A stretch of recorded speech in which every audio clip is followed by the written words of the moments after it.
Hello there, my name's Phil Williams and I would like to welcome you to Audio Angling, the podcast site of fishingfilmsandfacts.co.uk. In the normal course of events, these interviews tend to be carefully researched, structured and targeted. But every now and again, I find myself in a situation which, while it is completely unplanned, is also too good to pass up.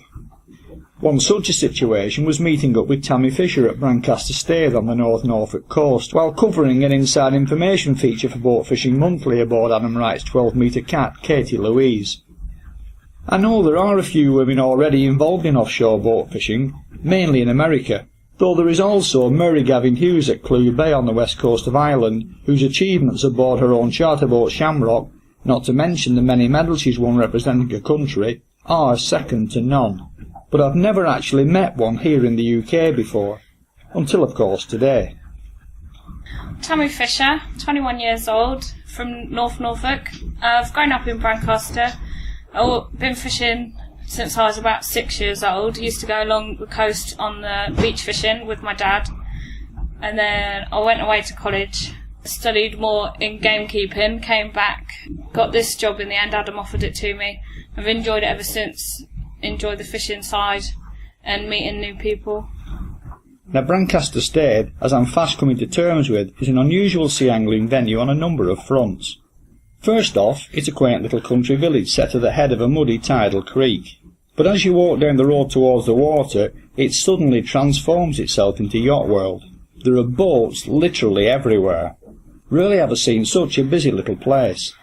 It also has launching facilities and is home to Katie Louise, for part of the year at least, as over the winter months I believe you relocate. So tell us a little bit more about that. Yeah, we go from Lowestoft from October the 1st through to April the 1st. We fish for cod and whiting and pick up some dogfish, and we get the odd skate here and there. And then we come from Brancaster from the 1st of April through to the 31st of September, and we fish for skate to start with and a few lake cod, and then we go for mackerel when they start coming in. We switch to tope rigs, and then we go for tope and bass, but you can never guarantee a bass, and then we pick up a few skate towards the end of September again. When I first looked up Brancaster Harbour on the map, I was surprised to find that it was little more than a muddy creek down at the southern entrance to the Wash. Obviously, it's tidal, but it's also very sheltered. What then do you find are the advantages and disadvantages of working out of a venue such as this? Yeah, there is a type restriction as such. We can play with 2 hours either side with the Katie Louise. She draws 4 foot of water. It's quite a big harbour, but it's a very tight channel that goes through there. But you can hide off the land on windy days, and it's got some nice spots, and as Adam's fished here all his life and his dad's fished here, then he knows the spots to go as such. So it's quite a reliable place to go, and we live here and the fish are here, so we think, why not?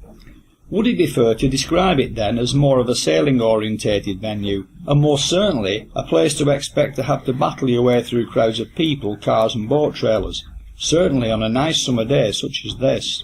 It's very much a yacht place, and so it can get a bit tight in there sometimes. They've got the sailing club and all the kids in their little shark boats falling out everywhere. You've got to be quite wary. But there is quite a lot of little boats that go out there, and they'll take their bass fish. They just go out for a couple of hours and they'll haul in the mackerel and bass themselves. Do you get many small boat anglers turning up? We get quite a lot of small boats. A lot of people don't actually know the harbour's there itself. But you've got the slipway there, and it's you don't have to be a member of the yacht club. You can just put your boat down there, and there's a donation box. That's what a lot of people don't realise. They feel you've got to be a member of the yacht club. Seems it's such a orientated yacht place. So there's no fixed fee? No, it's just a donation box, and usually it's £5. It's up to yourself, really. That actually isn't too bad, as the going rate at many venues I visit, even with as little in the way of organised facilities as this, is usually a tenner, and quite often a little bit more. And there are no problems in terms of overzealous parking attendants, or at least I hope not, otherwise I might be in for a spot of bother when we get back. You obviously got the other tender boats, and you have to be far enough for them to get the tenders out here, there and everywhere, because they can fit down. But also you have to be wary of the tide, as that whole harbour area floods itself. That goes right up to the top near the yacht club. So you've always got to be careful you don't come back and you've got a floating car down the harbour. We've seen it a couple of times. Katie Louise is a big boat, so am I to take it then that she stays on the moorings for all trips, or is there sometimes sufficient water at the pick-up point to bring her in close? We always use the ferry boat, but if we were to need to do any mechanical work or anything, the Katie Louise can fit up the harbour. She can sit on the end of the roads, which is the end of the harbour there, but we always use the ferry boat. So it's less time restrictions. You'd have to go up on a high tide. It has to be a reasonable sized tide to get her up the harbour. Now I know that the business is split over the 2 seasonal venues of here and Lowestoft. Is that because there are no fish off Brancaster over the winter, or does Lowestoft perhaps attract more in the way of non-holiday making anglers and clubs over the cooler months? As the winter comes, the days draw in as well, and having an 8-hour tide is what we work on here, 2 hours after we go out and 2 hours before we come in, and that's how we can work. Or we have to do 3.5-hour trips, and we do them on the same tide. At Lowestoft, it's not tidal at all. You can get in and out all day, and if it's a windy day or a cold day, or you get more people feeling sick, we can bring them in as such. And we do a set 9 till 3 in the winter season, so we meet daylight the whole time. When I started sea fishing back in the 1960s, the Wash area was the in-place for big tope. Then, and I'm not sure if it was progressively or all of a sudden, it went off the radar to the point where I was very surprised recently when I started doing a bit of research on the subject to hear that tope was still being caught here, but with very little publicity on the subject, hence this trip. And as if by magic, we've just had the boat's best ever tope on the scales, bouncing the needle up and down between 69 and 72 pounds, the fluctuation being because of the motion of the boat. We just beat our record, £70. We just brought one in. She was a beautiful female. But we've had a few good ones this year, and a few small ones as well. And the first thing you did after freeing the hook was to pop a tag into its back adjacent to its dorsal fin, noting the tag number, plus the fish's body length and weight. We've tagged them. Adam's tagged them now for about 10 years himself. But we've just been tagging them, and that's our 72nd one we've tagged this year. And the information we just write on a card, and it's sent off to Southampton University, and they put it all on the computer system, and then if that tope's caught anywhere else, it has the information, the size, the length, the weight, what sex it was, and any of the comments we'd like to put on there, so they can trace these tope to the tag number that's written on the tag. And what about feedback on recaptures? What I know is they just like to know the distribution of them, really, because ours have turned up in Spain themselves and the Faroe Islands. Tope, obviously, a very popular fish over the summer months, just as cod are for different reasons over the winter period, and lucky you gets paid to work with both of them. But if you were forced to choose between the 2 operating venues, which would you personally prefer to work from, and why?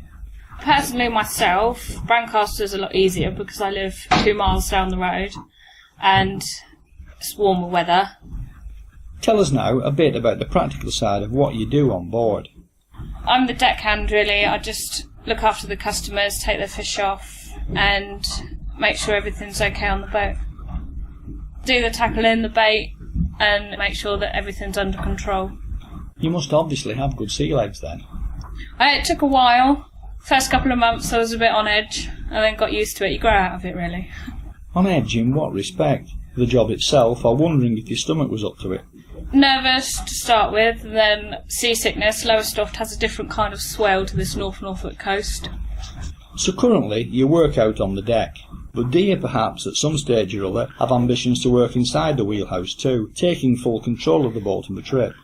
As we're going along, Adam's discussed putting me through some courses to get my cruise certificates, and also to get Yachtmaster Coastal soon.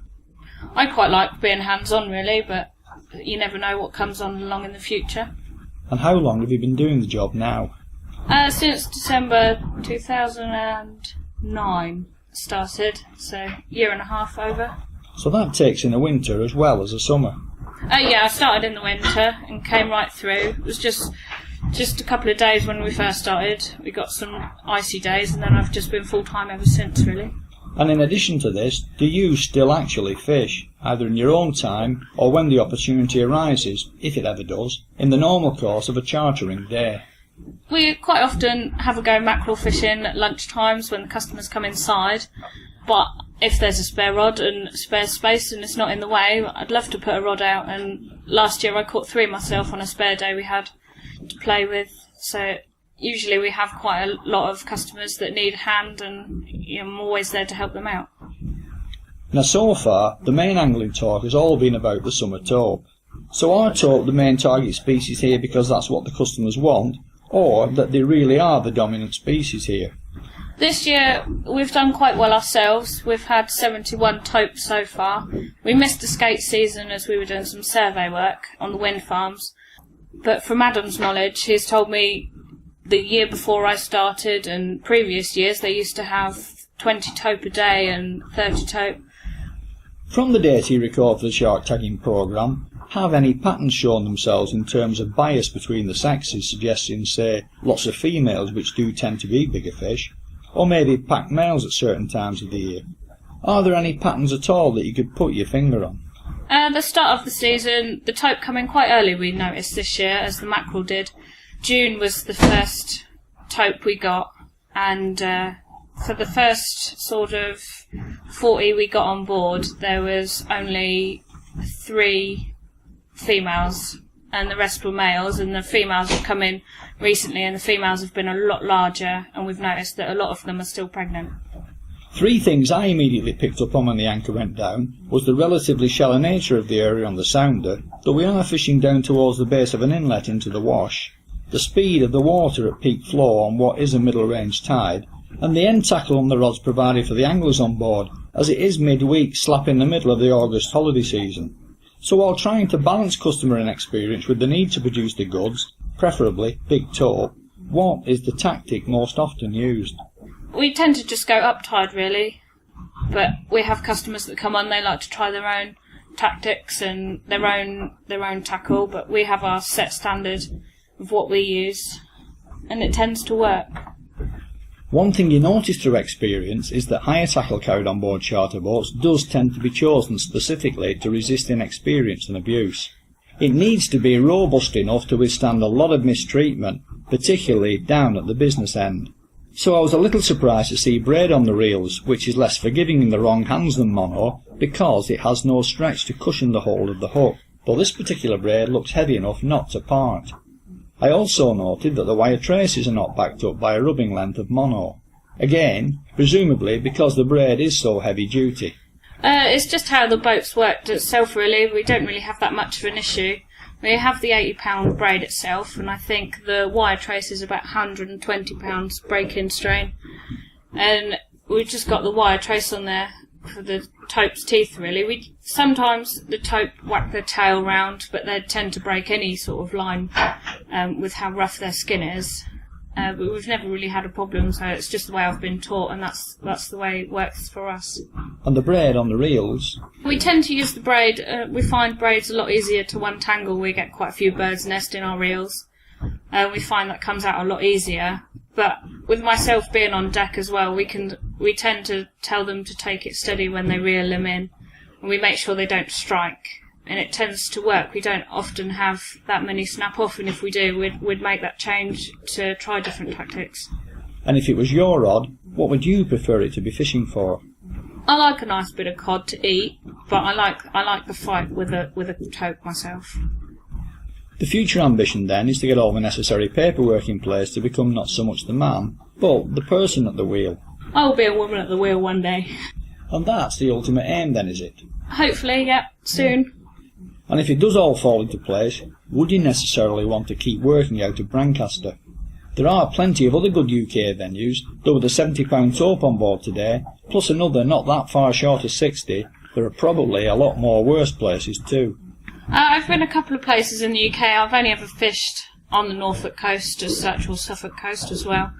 But I've got friends that have got boats in Scarborough and a friend that's got a boat down in Eastbourne, and it would be nice to have more species. We're quite limited with species, but I love the Norfolk coast myself. I've grown up here all my life. But anywhere as such, you have a few trips out, but there's no reason why I couldn't run my own charter out here. And how do you think you're going to handle groups of men who feel that they know more about fishing than some woman? They know who's boss. They know. They listen to me. We get a few of them. We have some nice gentlemen, but they, in all fairness, have got a lot of respect for me, and for them, they find it quite hard that there is a woman out at sea. But then they see that I'm a worker, and they then respect me for that. Well, I hope it all falls in place for you. Offshore charter angling needs more people who are in it for the love of the job rather than just the money. On top of which, Emmeline Pankhurst would most certainly have approved.